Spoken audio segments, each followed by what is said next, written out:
ريال مدريد يستعد لتشابي ألونسو.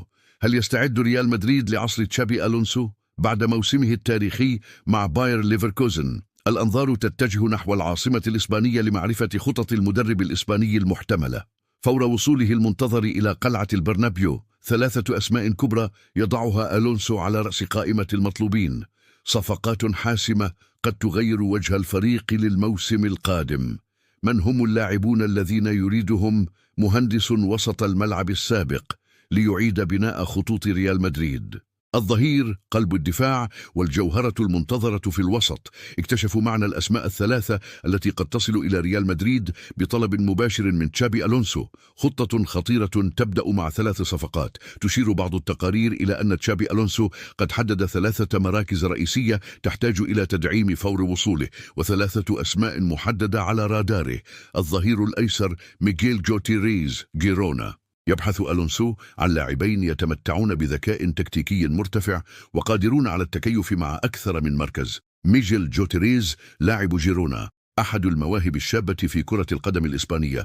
يعتبر جوتيريز 21 عاما أحد أفضل لاعبي خط الظهير الأيسر في دوري الدرجة الثانية الإسبانية، وقد سبق لتشابي ألونسو التدرب على اللاعب خلال فترته كمدرب في ريال مدريد كاستيا. ورغم رحيله إلا أن النادي الملكي أحرز خيار شراء اللاعب في العقد الموقع منه، مما يسهل عملية ضمه بشكل كبير.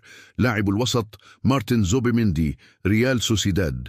في خط الوسط يرى ألونسو في زوبيميندي اللاعب المثالي بفضل قراءته التكتيكية العالية وإنتاجه في وسط الميدان، ويتميز اللاعب بقدرته على التمركز في أكثر من مركز بالاعتماد على ذكائه التكتيكي. قيمة الشرط الجزائي في عقد اللاعب تبلغ 60 مليون يورو، وهو مبلغ قد يراه ريال مدريد مناسبا للاعب بهذه الإمكانيات. قلب الدفاع دين هويسن، بورنموث، معار من يوفنتوس.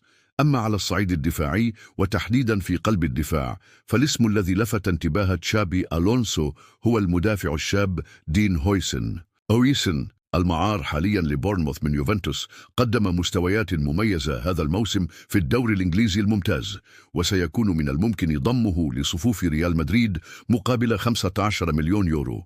رحيل عن باير ليفركوزن. من المتوقع أن يكمل ألونسو موسمه التاريخي مع باير ليفركوزن، حيث يتبقى له 4 مباريات فقط في الدورات قد ترسم ملامح ريال مدريد الجديد تحت قيادته في انتظار الإعلان الرسمي عن توليه المهمة وبدء حقبة جديدة في تاريخ النادي الملكي.